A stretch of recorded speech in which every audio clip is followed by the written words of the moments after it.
구약 성경 룻기서 4장 1절부터 8절까지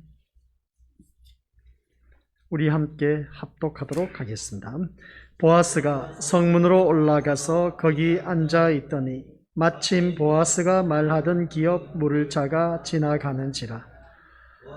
보아스가 그에게 이르되 아무개여 이리로 와서 앉으라 하니 그가 와서 앉으매 보아스가 그 성읍 장로 10명을 청하여 이르되 당신들은 여기 앉으라 하니 그들이 앉으매 보아스가 그 기업 물을 자에게 이르되 모압 지방에서 돌아온 나오미가 우리 형제 엘리멜렉의 소유지를 팔려 함으로 내가 여기 앉은 이들과 내 백성의 장로들 앞에서 그것을 사라고 내게 말하여 알게 하려 하였노라.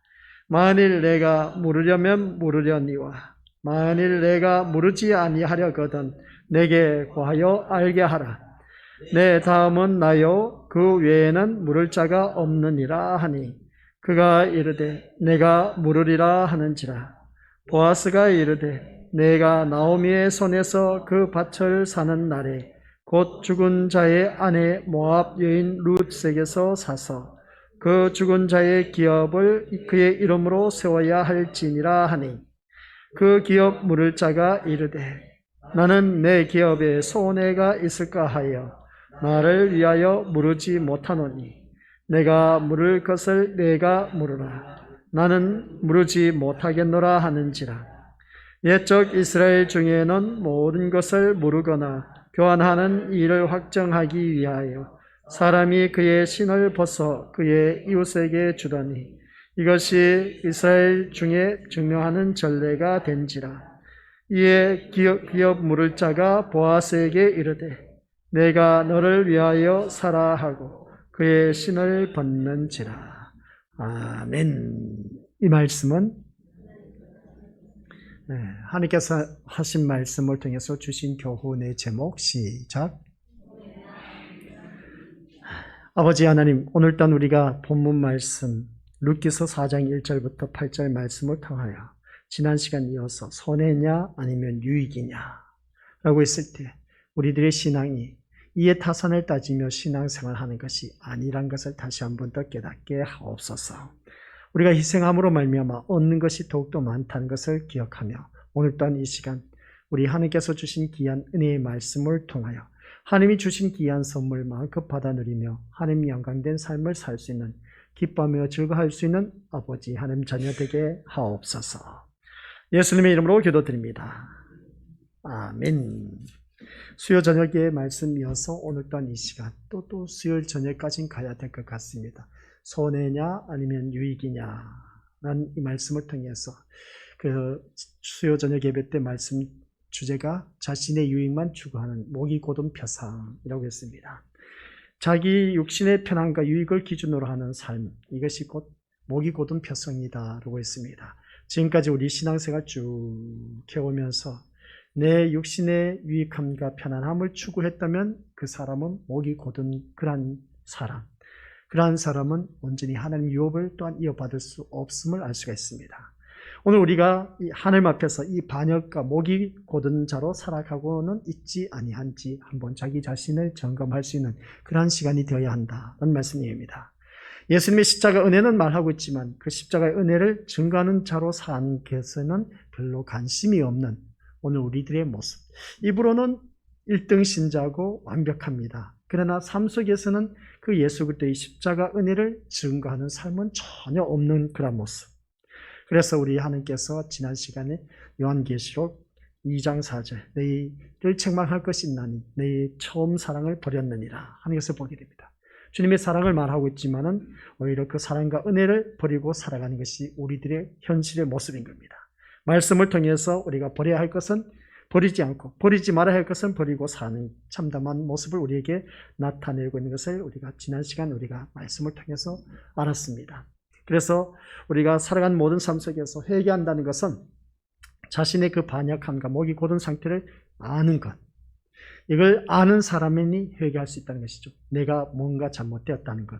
그래서 자신의 반역함, 목이 곧은 것, 그 목이 곧은 것이라는 것은 조금 전에 말한 것처럼 자기 유익만을 생각할 줄 아는, 자기 편안함을 추구하는 그러한 신앙생활, 이게 바로 목이 곧은 표상이다는 것입니다.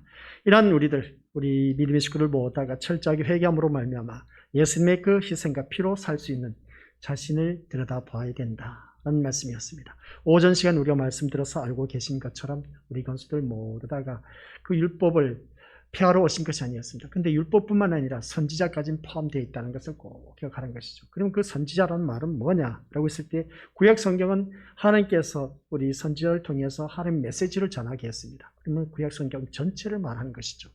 율법과 아울러서 구약 성경 전체의 말씀을 폐하러 온 것이 아니란 겁니다. 그 말씀을 완전하게 하기 위해서 이 땅에 오신 그 예수님. 그래서 그 예수님이 오셨는데 그것을 오히려 오신 예수님을 죽인 그 유대인들을 바라보았을 때 목사, 그러니까 쉽게 표현하면 서기관, 바리새인들, 장로들이 예수님을 죽이셨다는 것을 알 수가 있습니다. 그런 우리들, 오늘 그래서 예수님은 이 땅에 오셔서 그 모든 일들을 하셨는데 완벽한 의를 완성하셨던 그 모습을 보게 됩니다. 그리고 율법의 요구는 완벽함을 요구하는데 그 율법을 완벽하게 우리가 다 소화시킬 수가 없다는 것이죠. 그래서 우리 주님이 대신 완벽하게 모든 것을 다 이룰 수 있도록 십자가 위에서 돌아가셨다는 것을 알 수가 있습니다. 그래서 십자가 의를 나타내는, 예수님의 의를 드러내는 그러한 자가 되었을 때 우리는 어느 누구든지 그 예수님 때문에 천국 갈 수가 있게 되었다는 겁니다. 그러한 우리들이 교회를 다니면서 손해냐 아니면 유익이냐 이것을 따지면서 교회 다니신 분들이 있는데 우리는 가타부타 손해 유익이다 이런 것을 따질 건덕지도 못 됩니다. 자격도 못 된다는 것이죠. 그래서 오늘 이 자리에 나와서 이 말씀을 듣는 우리 고수들 모두 다가 한결같이 이러한 그 삶을 벗어 던져버리고 오늘 오후 이 시간 주신 그 두 번째 주제는 다른 것이 아니라 같이 읽어보죠. 시작. 달면 삼키고 쓰면 뱉는다. 우리 이 말씀 바라보았을 때 달면 삼키고 쓰면 뱉는 그러한 심보를 우리가 다시 한 번 더 깨닫게 된 것을 알 수가 있습니다. 그러면 우리 모두 다가 살아가는 삶 속에서 한결같이 우리가 이 말은 옛날 우리 속담 말입니다. 다들 잘 알고 계시죠? 달면 삼키죠, 당연하게. 쓰면 아이들도 다 뱉습니다. 근데 약은 쓸수록 좋다고 하는 것을 누구든지 다들 잘 알고 계실 겁니다.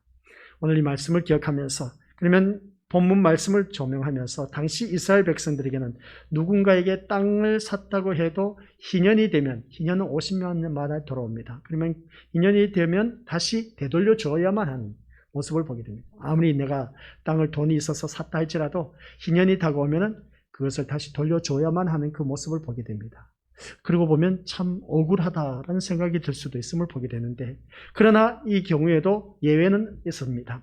안 돌려줘도 있는 경우가 있다는 것이죠. 그게 어떤 경우냐라고 했을 때 상속자가 없는 친족의 땅을 물게 되면 희년이 된다고 해도 되돌려주지 않고 자신에게 영원히 계속 속하게 된다는 말씀 내용입니다. 오늘 본문 말씀 내용이 바로 그런 내용이죠. 이제 나오미에게는 그 유산이 있었는데 이제 땅이 있었는데 그 땅을 팔아서 이제 넘기려고 하는데 그 땅은 다른 사람에게 넘어갈 수가 없습니다. 가장 가까이 있는 친족에게만 넘길 수가 있음을 보게 된 것이죠. 그것을 물으려고 하는데 그것을 물을 사람이 없었는데 그 중에 보아스와 또 한 사람이 더 있었습니다. 보아스, 나오미와 더욱더 가까이 있는 친족 그 두 사람이 있었는데 그러나 그 가까이 있는 사람이 그것을 포기한 것을 보게 된 것이죠. 그런 말한 이유가 있다는 것을 또한 알 수가 있습니다. 그런데 제가 말씀드리고자 하는 것은 희년입니다. 희년은 땅을 사면 누구든지 또다시 그 주인에게 돌려줘야만 하는 그 모습을 보게 되는 겁니다. 그렇다면 오늘 본문 속에서 이 기업을 물으는 그런 친족의 땅을 물으게 되면 희년이 된다 해도 그 땅은 안 돌려줘도 된다는 그런 말씀 내용입니다. 그렇기 때문에 상속자가 모두 죽은 나오미의 가정의 경우 그 기업을 물은다는 것은 결국 자신의 기업이 확장되는 유익이 있다는 것을 알 수 있죠. 그러나 그 보아스가 그에게 5절 말씀을 보니까 그렇습니다. 같이 읽어보죠. 시작. 죽은 자의 아내 모압 룻에게서 사서 그 죽은 자의 기업을 그 이름으로 세워야 할지니라 하는 이 말씀이 있음을 보게 됩니다. 그 일이 자신의 기업에 손해가 되는 것을 이 보아스보다 더 가까운 친족이 눈치를 챈 겁니다. 그래서 처음과는 달리 이제 거절하는 것이죠. 룻에게서 사서 죽은 자의 기업을 그의 이름으로 세워가야 한다. 아니 내 이름으로 세워야지. 내가 그 땅을 샀으니까 내 이름으로 세워가야 되지 않겠느냐는 겁니다. 그런데 그게 아닌 겁니다. 죽은 자의 이름으로 그 기업을 세워가야 된다는 것입니다. 그러면 왜 내가 사놓고 왜 그 사람의 이름으로 기업을 이어갈 수 있게 하느냐는 것이죠. 나에게 손해볼 것 같은 겁니다. 그래서 룻에게서 산 그 기업이 죽은 자, 그러니까 즉 룻의 죽은 남편의 이름으로 이어가야 한다는 말씀인데, 그러기 위해서는 기업 물을 자가 룻과 결혼해야만 한다는 겁니다. 그럼 룻과 결혼을 해야 되는데 내가 왜 하기 싫다는 것이죠. 그런 그 모습 볼 때 우리는 기업 물을 친족이 룻과 결혼을 한다면 당연히 룻이 남편에게 속하게 되는 것으로 생각할 수가 있음을 보게 됩니다. 그러지 않습니까? 우리가 이제 재혼을 하게 됩니다. 재혼을 하게 되면 이제 또다시 그 모든 것들이 그 남편에게 상속되는 그런 모든 것이 또 속하게 되는 것을 알 수가 있습니다. 그럼 요즘은 이제 따로 우리나라 법이 또 달리 주어졌기 때문에 다 모든 것이 다 각자의 이름으로 주어진 경우도 있고 같이 공동 명의로도 주어진 것도 있음을 보게 됩니다. 그런 모습을 볼 때 이때 당시로서는 아직도 어떻습니까? 이제 룻이 다시금 재혼을 하게 되면 그 재혼한 남자에게 모든 것이 속하게 된다는 그런 내용이었습니다. 물론 룻이 남편이 죽은 과부의 처지가 아니라 처음 결혼하는 상태라면 당연히 남편에게 속한 자가 될 수밖에 없습니다. 하지만 지금은 기업 무르기 위한 결혼입니다. 룻과의 그 결혼은 다시금 재혼한 그 모습 볼 때 룻과의 그 기업을 무르기 위한 그 결혼이라는 것을 볼 때에, 즉 죽은 자의 기업이 죽은 자의 이름으로 계속 이어지게 하려는 결혼이기 때문에 기업 물음을 위한 결혼은 남자가 여인의 죽은 남편의 이름을 대신하는 것이다 라는 것입니다. 그러다 보니까 나는 손해볼 것 하니까 보아스 너가 이어서 받아라, 그렇게 말한 것을 알 수가 있습니다. 보아스의 말을 들은 그 친족, 당장 이것이 자신의 기업에 손해가 된다는 것을 알게 되자 기업을 사되 자기 이름으로 되는 것이 아니라 죽은 자의 이름으로 이어지는 것이기 때문에 결국 남을 위해서 자신을 희생시키는 것밖에 되지 않기 때문에 어떻게 했습니까? 자신의 기업에 손해가 되는 일을 피하고자 기업 무르는 이 일을 보아스에게 넘기는 것을 보게 됩니다. 여기서 우리가 알아야 할 것이 바로 뭐냐라고 했을 때, 나의 물을 권리를 네가 취하라. 이 이제 보아스보다 더 가까운 친족이 보아스에게 말한 것을 보게 된 것이죠. 그러면 이 친족의 말은 우리에게 많은 생각을 하게 합니다. 어떤 생각을 하게 하느냐? 처음에 말한 대로 사람은 그렇습니다. 자신에게 유익이 되는 일에 대해서는 참으로 적극적으로 뛰어듭니다. 그리고 또한 자기 유익을 얻고 손해를 보지 않기 위해서는 어떻게 해서든지 적극적인 그 모습을 띠는 반면에 하나님의 말씀이 삶에서 지켜지고 증거되는 일에는 너무나 무덤덤하고 소홀히 하는 경우가 참 많이 있다는 것을 알 수가 있습니다. 그럼 여기서 이러한 일들이 오늘날 많이 다반사로 일어난 것을 알 수가 있습니다. 우리가 믿음 생활하면서 그러지 않습니까? 나에게 돌아오는 것이 많이 있습니다. 그러면 우리가 누구든지 발보고 뛰어듭니다. 그러나 나에게 돌아오는 것이 없어 손해볼 것 같아. 그러면 나 몰라라 하고 그냥 예면해버리는 경우가 참 많이 있다는 것이죠. 그게 어떤 때냐라고 했을 때에 우리 건속들은 다들 경험을 하셨을 것이고, 그런 분들이 있다면 또한 해결을 하셔야 됩니다. 그리고 우리가 나에게 유익이 될 만할 때는 무엇이든지 막 발벗고 우리가 뛰어들어섰는데 손해가 된다 싶으니까 돌아서 버리는 그런 경우가 우리에게도 있었다는 것을 보면, 우리 믿음들, 우리가 믿음 생활하면서 눈앞에 보이는 것을 추구하는 것이 아니라 보이지 않는 것을 추구해야 된다라고 제가 늘 말씀을 드렸지 않습니까? 천국 세계는 우리가 보이지 않습니다. 그런데 보여요. 아, 이게 바로 천국이구나 라는 것을 알 수 있다는 것이죠. 그래서 우리가 믿음 생활하면서 나에게 손해가 될 것 같아. 그러니까 육신을 위해서는 열심히 뛰어드는데 영적인 일에 대해서는 어떻습니까? 나 몰라 하는 그런 경우가 많다는 것이죠. 오히려 영적인 일에 더 관심을 갖고 더 적극적으로 뛰어들어야 되는데 당장 눈앞에 보이는 것을 위해서 더 열심을 내는 경우, 오늘 보아스보다 더 가까운 친족, 그 사람이 그런 모습이었다는 것을 알 수가 있습니다. 말씀을 지켜지는 것보다는 자신이 손해보지 않는 것을 더 중요하게 여기는 그러한 사람, 오늘 그 사람이 나의 모습은 아니냐라는 말씀 내용입니다. 자신에게 유익이 된다 싶을 때는 모르겠다라고 한 친족이 오히려 손해되겠다고 연결 지을 때 네가 물으라는 말로 자신의 할 일을 회피해버리는 이 모습이야말로 오늘 우리의 삶의 모습이 아닌지 한번 살펴보자는 것입니다. 사실 그렇게 단정지어 말한다고 해도 할 말이 없는 것이 우리인지도 모르지만, 그러나 이러한 말씀을 들을 때 우리 것들 하는 말이 있지 않습니까? 사람마다 달면 삼키고 쓰면 뱉는다라는 속담이 있음을 보게 됩니다. 우리는 그러한 삶으로 살아서는 안 되는 것이죠.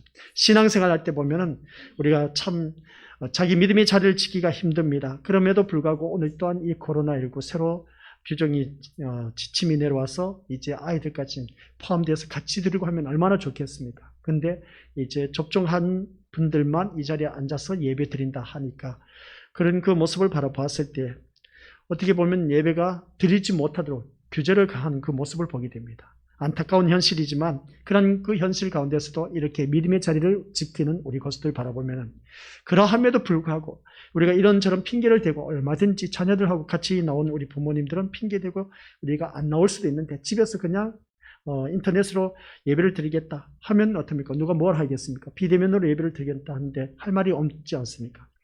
그럼에도 불구하고 그것을 포기하고 이 자리에 나와서 앉아서 믿음을 지키는 우리 것들의 그 믿음은 참 대단하다는 것을 알 수가 있습니다. 우리 신림교회뿐만 아니라 모든 교회 식구들이 그렇게 하면 얼마나 좋을까 하는 그런 것을 간절히 바라보고 있는데 그런 교회도 있고 그렇지 않은 교회도 있습니다. 그래서 오늘 우리 모두 다가 정말 하나님의 자녀라면 이렇게 예배를 사모하면서 이 자리를 지킬 수 있다는 자체가 큰 축복이라는 것을 다시 한 번 더 깨닫는 그런 우리가 되어야 된다는 것을 우리가 이 말씀을 통해서 깨닫자는 것이죠.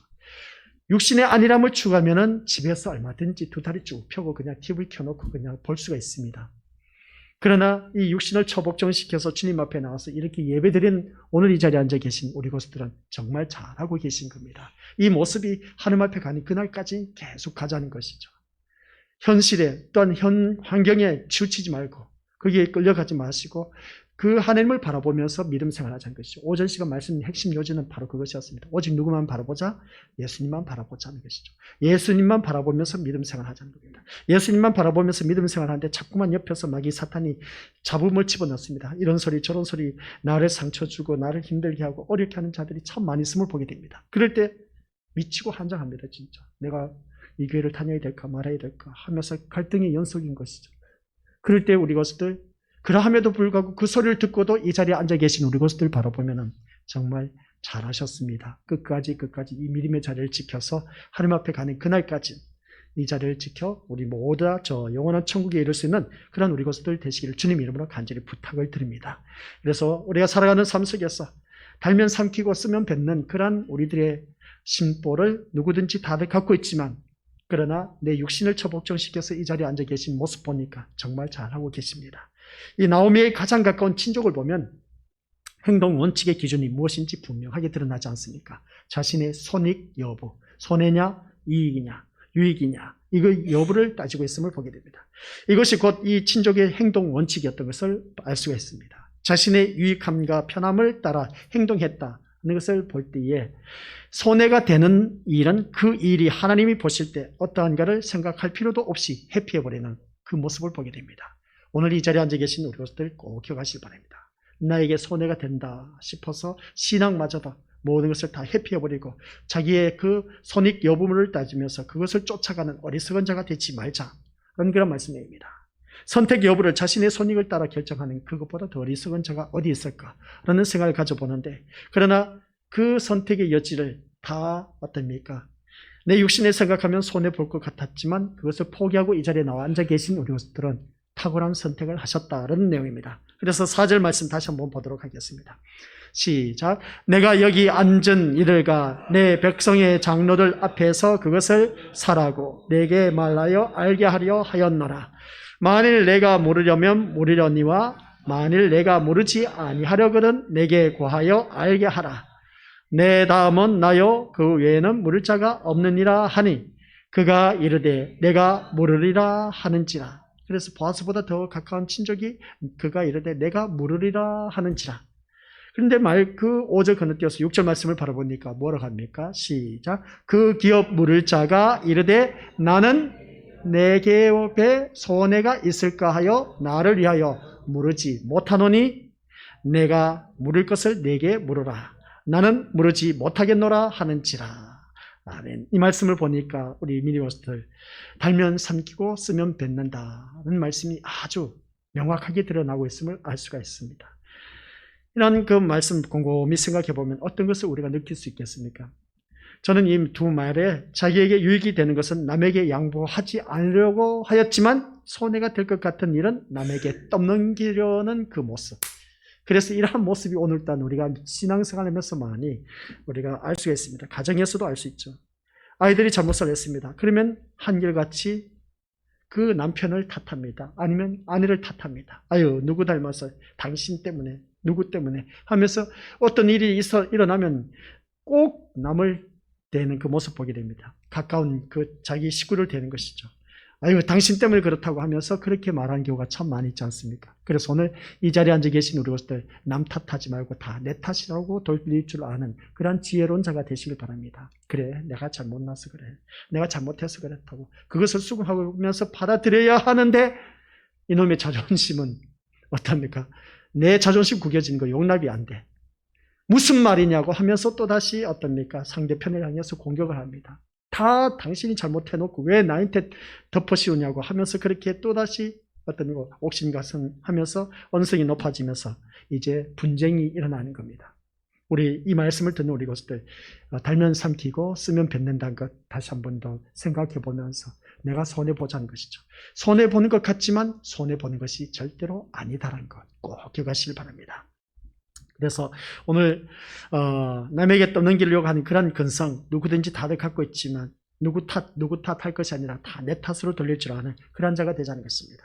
오늘 우리가 그리스도의 몸이라고 말하는 교회에서 어떤 자세와 마음으로 형제를 대했는가를 한번 생각해 보면 부끄러운 마음을 가질 수가 있음을 보게 됩니다. 우리가 그리스도의 몸을 이루는 지체로서 우리가 연합해서 교회를 세워가야 된다. 공동체를 바르게 세워가야 된다 하지만은 옆에 교회 식구가 미운 짓거리를 하고 있어. 눈에 가시 노릇을 하고 있어. 그러다 보니까 그 사람을 업신여기고 좋지 못한 말을 막 퍼붓습니다. 그러면 그 말을 들은 그 심령은 상처를 받아서 아파하는 것을 보게 된 것이죠. 그런데 퍼붓는 사람은 그걸 몰라. 그러면 어떻게 하겠습니까? 이것을 제3자로 바라본 그 사람은 이거 참 어떻게 이걸 잘 조절을 해줘야 되는데 그러지 못한 경우가 참 많이 있음을 보게 됩니다. 그런 그 모습 볼 때 우리 것들 알고 있는 제3자가 바라봤을 때 그러면 약자 편에 들어서 약자 편을 위해서 우리가 도와줄 수 있는 자가 되어야 된다라는 걸 꼭 명심하시길 바랍니다.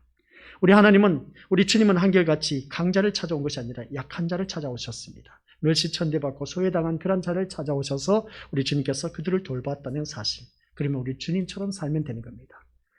어떻게 보면은 강한 자는 가진 것이 있고 남들보다 소유한 것이 많고 그리고 어떤 갖춘 것이 많다 보니까 그리고 어떤 아는 것이 많다 보니까 모르는 그 사람에게 약자에게는 얼마든지 퍼볼 수 있을지 모릅니다. 군림하는 것이죠. 그러나 그것이 오히려 그 사람은 자기가 그렇게 해놓고도 모르는 경우가 있다는 사실입니다.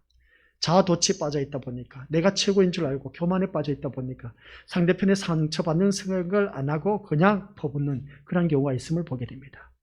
그래서 또 사람이 없을 때 그 한 사람을 깎아내리기는 말할 수 없이 아주 쉽지 않습니까? 두 사람이 모이면 한 사람 헐뜯는 것은 문제가 아닌 겁니다.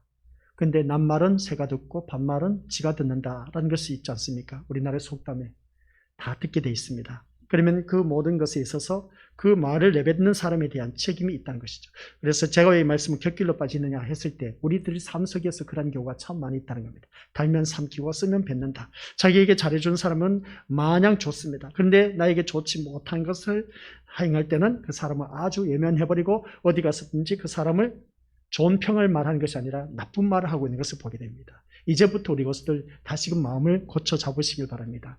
어디를 가서든지 좋은 말만 하자. 시작. 네. 그래서 좋은 말만 해서 듣는 사람도 좋은 소리를 들어야지 좋지 못한 소리 들으면 그 사람도 병들게 돼 있어요. 이 코로나가 그러지 않습니까?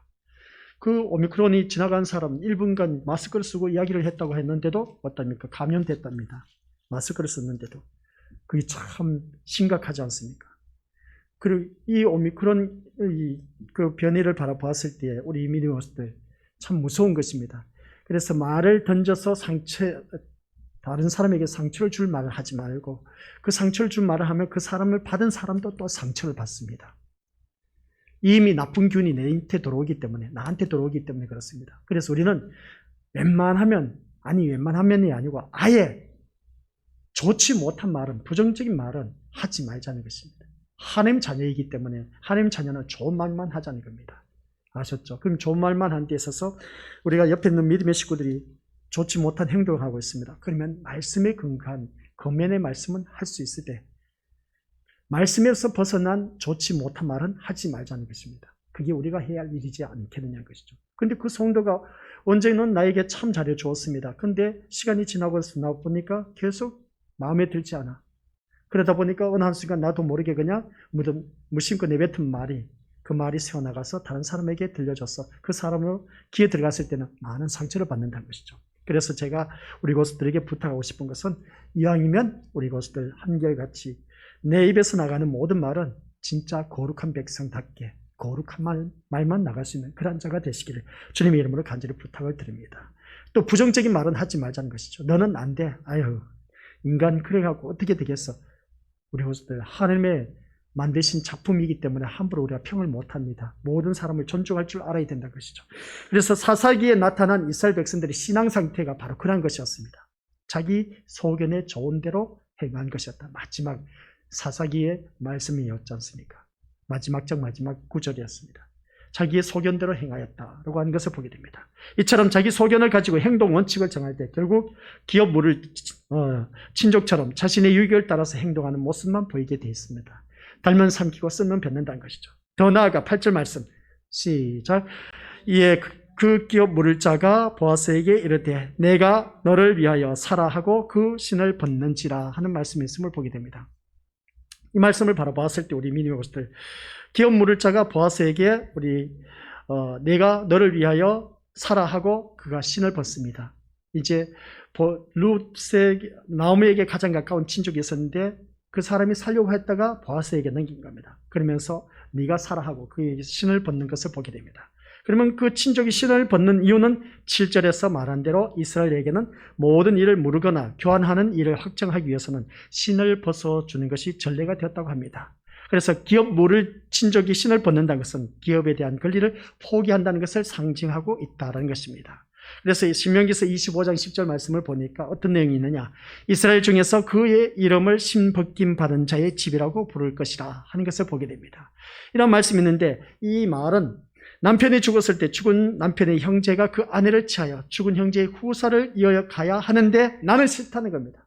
형제가 그 일을 원치 아니하거든 죽은 형제의 아내가 장로들 앞에서 그의 발에서 신을 벗기고 그리고 또 그 얼굴에 침을 뱉으면서 하는 말이 있습니다. 이스라엘 중에서 그의 이름을 신벗김 받은 자의 집이라고 부를 것이니라고 외쳤던 것을 보게 된 것이죠.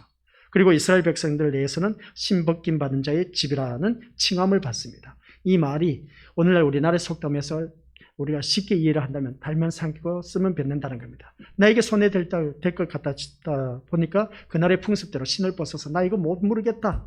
그러면 그 사람을 향해서 침을 뱉는 겁니다. 그래서 신벗김 받은 자의 집이라고 하는 것이 바로 그런 내용인 것이죠. 우리가 살아가는 삶 속에서 이런 말을 자주 우리가 오르락내리락 합니다. 사람마다 간생이라고 하지 않습니까? 간사하기 이루 말할 수 없다고 하지 않습니까? 간에 붙었다고 쓸개 붙었다고 하지 않습니까? 이 말 우리 자주 사용하는 것을 바라봤을 때 이 이스라엘 백성들에게는 신벗김 받은 자의 집이라는 것은 참 모욕적인 그런 말입니다. 자기 책임을 회피했단 말이 곧 신벗김 받은 자의 집이라는 뜻인 것이죠. 그러니까 우리 고수들께서도 기업 모를 친족이 보아스에게 신을 벗어주면서까지 그 기업 모르기를 원하지 않는 것은 하나님 앞에서의 수치와 모욕보다 자신의 이익이 더 중요했다는 겁니다. 이걸 모르고 있다는 것이죠.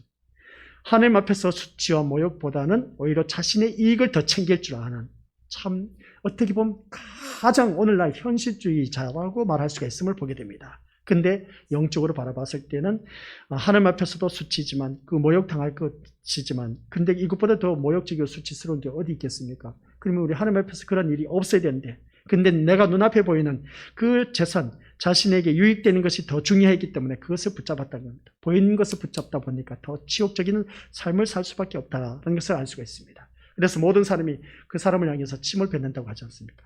그래서 다른 사람을 향해서 침을 뱉는다는 것은 얼마나 모욕적인 그런 모습이겠습니까? 그런 그 모습을 바라보았을 때 이 말씀을 배경으로 해서 현재 우리들의 믿음의 삶에 있어서 문제가 없는지 한번 생각해보자 라는 겁니다. 우리가 믿음으로 산다는 것을 그 그리스도를 따라가는 삶을 의미하고 있습니다. 그러면 그리스도를 따라간다는 것은 우리의 삶을 말하는 것이지 입술이나 지식을 의미하는 것은 아니란 것이죠. 다시 말해서 우리의 지식과 입술은 그리스도의 길에 있으면서도 삶은 그리스도의 그 길과 다른 길로 머물러 있는 그래서 그것을 우리가 믿음이라고 말할 수가 없다는 겁니다. 마을은 어느 누구든지 그리스도의 사람이고 그리스도의 입술을 갖고 있습니다. 그리스도의 길에 또한 서 있으면서도 그러나 그의 삶은 전혀 믿음의 모습을 찾아볼 수가 없다는 것이죠. 믿음은 우리의 유익을 위해서가 아니라, 마지막 결론의 말씀입니다. 믿음은 뭐라고요? 우리의 유익을 위해서가 아니라 하나님의 영광을 위해서 주어진 것이다. 라는 걸 꼭 명심하시길 바랍니다. 뭐라고요? 믿음은 우리의 유익을 위한 것이 아니라 하나님 영광을 위해서 주어진 것입니다. 따라서 우리가 믿음을 말한다면 믿음 앞에서는 자신의 유익에 대해서 마음 두지 않는 것이 마땅하다는 그런 말씀입니다. 자신의 유익을 포기하자는 것이죠. 믿음은 바라는 것들의 실상이요 보지 못하는 것들의 증거라고 했습니다. 믿는 대로 이루어진다고 했습니다. 그럼 믿는 대로 이루어진다는 말씀은 하나님과 나의 신뢰관계가 형성되는 것만큼 우리가 믿어집니다. 믿어지는 것만큼 모든 일들이 이루어진다는 것이죠. 오늘 말씀드리면서 결론입니다. 우리 것들 꼭 기억하시길 바랍니다. 믿음은 우리의 유익을 위해서가 아니라 하나님의 영광을 위해서 주어진 것이다. 걸 꼭 기억하면서, 그러면 나의 믿음이 오직 하나님 영광을 드러내는 그런 자가 되어야 되는데 그렇지 못했을 때 나로 말미암아 다른 사람에게 피해를 주고 어려움을 주었다면 그것에 대해서 우리는 어느 누구든지 인과응보입니다. 내가 심는 대로 거두게 되었습니다. 남을 괴롭게 했고 힘들게 했다면 누군가 나를 향해서 욕하는 사람이 있고 나를 힘들게 하는 사람이 있을 겁니다. 그럴 때 그 사람을 함부로 우리가 막 부딪혀서 싸울 것이 아닙니다. 이에 타산을 따지면서 너가 잘났느니 내가 잘났느니 서로 따질 것도 없습니다. 내가 그런 소리를 들었을 때는 우리 것들 기억하시길 바랍니다. 내가 남에게 좋지 못한 소리를 했기 때문이다. 라는 걸 꼭 기억하시고, 그래서 우리가 믿음 생활하면서 달면 삼키고 쓰면 뱉는 그러한 일이 아니라 달면 삼키고 또한 어떻습니까? 쓰더라도 삼킬 줄 아는 그런 믿음으로 소화시킬 수 있는 그런 우리가 되어야 된다는 걸 꼭 명심하시길 바랍니다. 예를 들어서 그렇지만 우리 것들 나에게 좋지 못한 소리를 한 사람이 있습니다. 그러면 그 쓴소리를 들은 나는 기분이 좋을 리가 없다는 것이죠. 그러면 그 쓴소리를 들은 나는 믿음이 성숙했다면 그래, 내가 얼마나 못났으면 저 사람의 입을 통해서, 이건 누구의 이야기입니까? 다윗의 이야기입니다. 다윗이 도망을 가다 보니까 시므이가 다윗을 향해서 저주를 합니다. 저주를 하면서 욕설을 퍼부었습니다. 그랬더니 다윗이 하는 말, 그 옆에 있었던 요압 장군이 왕이시여, 저는 내가 가서 당장 목을 쳐버리겠습니다. 아니다. 하나님이 저 시므이를 입을 통해서 나를 저주했으니까 그냥 내버려 두어라. 다윗이 그 쓴소리를 들으면서 믿음으로 소화시키는 그 모습, 오늘 우리들의 모습이어야 된다는 겁니다. 그런데 내가 그 믿음이 못돼. 마음이 너무 좁아. 너무 상처를 크게 받다 보니까 도저히 그 사람이 용서가 안 되고 용납이 안 돼. 그러함에도 불구하고 우리 것들 오늘 말씀을 들었으니까 그 사람을 받아들이고 그냥 내버려 둬라. 저 사람을 통해서 나를 저주하게 했으니 내가 그것을 받는 것은 당연하다. 그 다윗의 모습이 곧 나의 모습이 되어야 되고, 또한 오늘 본문 속에서 이 보아스의 그 가장 가까운 친족, 그 사람이 달면 삼키고 쓰면 뱉는 그런 내가 되지 말자는 것입니다. 이 말씀을 왜 나에게 주었을까? 그것을 받아들일 수 있는 능력의 믿음을 갖고 있자 라는 것입니다. 그래서 제가 말씀드렸지 않습니까? 믿음은 우리의 유익을 위해서가 아니라 무엇을 위하여? 하나님의 영광을 위해서 우리가 그 믿음이 존재한다는 겁니다. 그래서 우리가 주위 사람들에게 나에게 누가 잘못을 했다 하면 나의 믿음, 하나님 영광을 위해서 참으시고, 저 사람이 나를 하나님, 그러니까 사람에게 일러 바치지 마시고 하나님 앞에 나와서 일러 바치시기 바랍니다. 하나님 앞에 나와서 일러 바치면 하나님께서 다 듣고 계신다는 것이죠. 그러면 그 소리를 들은 하나님은 모든 물밑 작업 다 하십니다. 그렇기 때문에 오늘 이 자리에 앉아 계신 우리 것들은 어디에서 무엇을 하든지 믿음이 성숙한 자답게 그것을 우리가 받아들일 수 있는 그런 믿음이 필요하다. 희생이 뒤따르다는 것이죠. 보아스가 그것을 자기 이름으로 이제 그 기업을 못 물습니다. 그러니까 그것을 그 남편의 이름으로 이제 물을 수밖에 없는 그런 위치에 있음에도 불구하고 그것을 기업 물으는 보아스의 모습을 볼 때에 우리 것들 또한 그런 자가 되자는 것이죠. 내가 희생해서라도 하나님 영광을 드러낸다면 결론은 어떻게 됩니까? 보아스가 예수 그리스도의 족보에 오르지 않습니까? 이런 놀라운 축복을 우리가 왜 외면하냐는 것이죠. 왜 소홀히 하냐는 것이죠. 우리는 그런 자가 되지 말자는 겁니다. 모든 단소리도 들을 줄 알고 쓴소리도 들을 줄 아는 믿음의 분량, 그것을 가지고 기도할 줄 아는 심령, 그 심령이 성숙성장한 모습이고 보아스의 모습이고 그것이 곧 믿음이고 그것이 또한 하나님 영광 드러내는 것이다. 오늘 그래서 결론의 말씀, 믿음은 우리의 유익을 위해서가 아니라 뭐라고요? 하나님 영광을 위해서 있다라는 것. 꼭 명심하면서 우리가 믿음을 말한다면 믿음 앞에서는 자신의 유익에 대해서 마음 두지 않는 것이 마땅하다는 걸 꼭 기억하면서 앞으로의 모든 신앙생활 멋지게 해나가시기를 주님의 이름으로 간절히 축원드립니다. 아버지 하나님 은혜 감사드립니다. 믿음은 우리의 유익을 위해서가 아니라 하나님 영광을 위해서라는 것을 꼭 기억하게 하옵소서.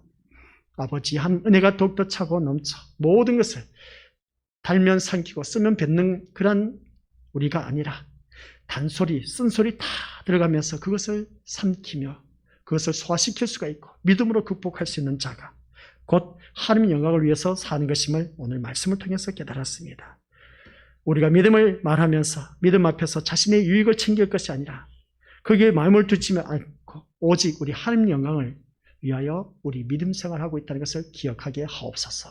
참는 자에게 복이 있다고 하는 것처럼 아버지 한 인내하며 아버지 한 나에게 주어진 모든 환경 여건 믿음으로써 하나님 영광 드러내게 하옵소서. 예수님의 이름으로 기도드립니다. 아멘.